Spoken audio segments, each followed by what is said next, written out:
Aloha everyone. So today I'm back on the island of Oahu on Waikiki Beach. Now I've had a lot of clients express interest in finding a vacation rental in Waikiki, but they don't know where to start.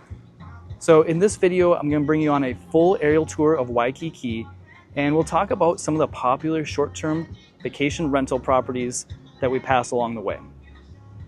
We're going to start by following the coastline from the Ala Moana side of Waikiki and head towards Diamond Head side before we circle back and head up the Ala Canal in the opposite direction. Let's jump right into it. We're going to start on the Ala Moana side of Waikiki, and right now we're facing north, looking in the direction of Kaka'ako. As we spin, you'll see that we're sitting right above the Ala boat harbor. Straight ahead is Ala Moana, and the first short-term rental condo that we see is the Ilikai Marina.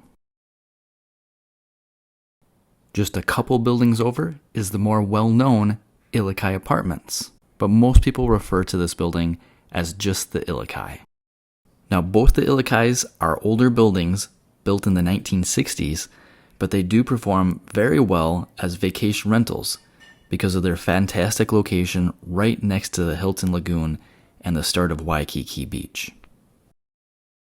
The next short-term rental condo that I'll point out towards the middle of the screen now is what most people would know as Trump Tower Waikiki, but it's recently been rebranded as the Kalai Waikiki Beach.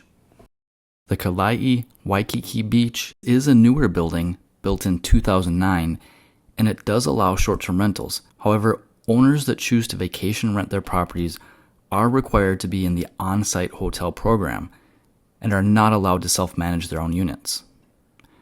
Hotel programs like this tend to take a large portion of the rental income from management fees and are usually not the best option for buyers that are looking for strong rental income.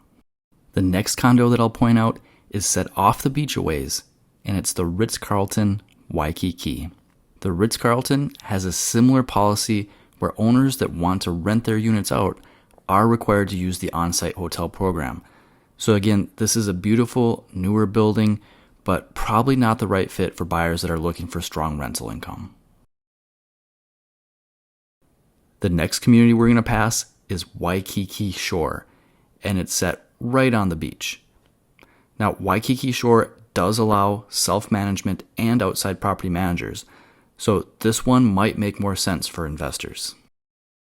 By the way, I'm going to share a link in the description below to more information and current listings for each of the properties that I talk about in this video. I'll also share a page that compiles all the short-term rental condos currently for sale on Oahu into one place.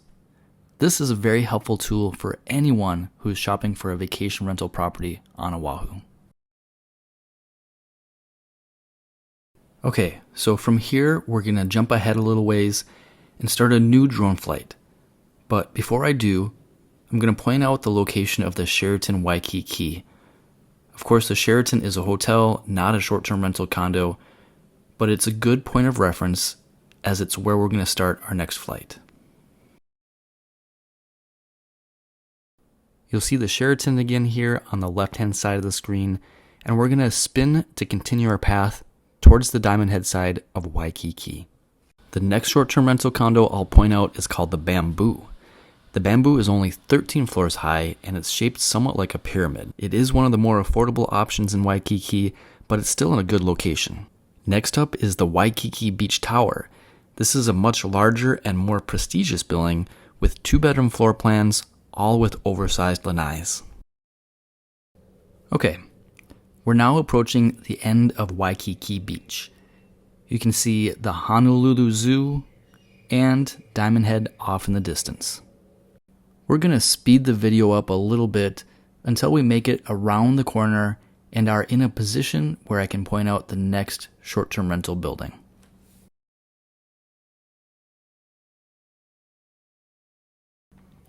The next building coming into view is the Waikiki Sunset.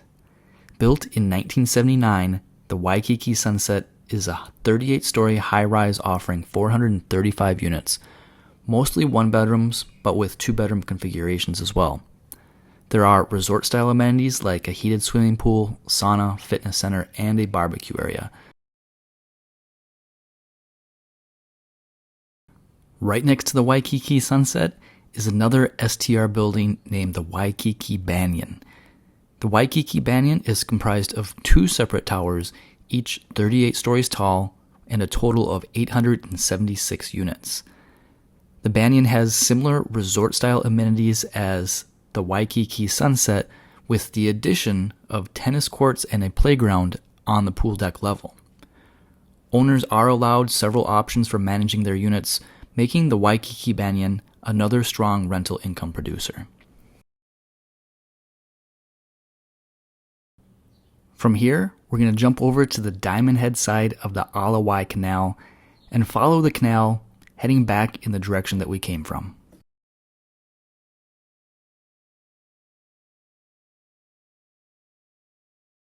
On this side of Waikiki, we get a better view of the Pacific Monarch building. I personally really like the Pacific Monarch's location right in the center of Waikiki. It's a 32-story condotel building of mostly studio and 1-bedroom floor plans. The building has a very cool rooftop swimming pool area and is another great option for short-term rental investors. The next vacation rentable community that I'll point out is a high-rise coming up in the middle of the screen right next to the Alawai Canal. This one is the Island Colony. The Island Colony stands out as it is the tallest condotel building in Waikiki at 44 stories tall. It has 745 units, mostly studio and 1-bedroom floor plans. The 6th floor houses a spacious recreational deck featuring an outdoor swimming pool, hot tub, sauna, fitness center, and barbecue area. The Island Colony's combination of height, amenities, and prime location makes it a notable landmark in Waikiki, offering both comfortable living spaces and an attractive investment opportunity. I can imagine that some people that are watching this video are wondering why I'm only pointing out a handful of buildings when there's so many buildings in Waikiki. Well, it's important to remember that most of the buildings in Waikiki are either hotels that are not individually owned, or they're individually owned condos that do not allow short-term rentals. The condotels that allow individual owners to vacation rent by the night are few and far between. One of the reasons I like to invest in short-term rentals myself is because they are a rare commodity, and it's unlikely there will be any more added in the near future. I really like the flexibility of short-term rental condos, as it does give me the ability to use the property myself from time to time while also collecting rental income when I'm not using it. And the scarcity should be beneficial for the property value of these types of properties now and into the future. Okay, as we approach the end of the Alawai Canal, there's one more STR building that I'll point out that's located right next to the Alawai Bridge. This one is the Hawaii Monarch building. The Hawaiian Monarch has 439 condos. It's a mixed-use building that gives the flexibility of short-term rentals or residential living, and it's conveniently located within easy walking distance to the Hawaii Convention Center. Of course, it includes all the usual resort amenities, plus a fitness center and on-site dining. Flexible management options make this another attractive option for short-term rental investors. Okay, as we wrap up this aerial tour, just a quick reminder to take a look in the description for links to more information on all the popular short-term rental condos in Waikiki. And of course, feel free to reach out to me directly if you're considering buying one for yourself. I am an active investor myself with properties on multiple Hawaiian islands, so I am able to speak from my own experience. With that being said, if you haven't already, please like, share, and subscribe for more real estate tours throughout the Hawaiian Islands. I hope to see you all in the next video. Aloha.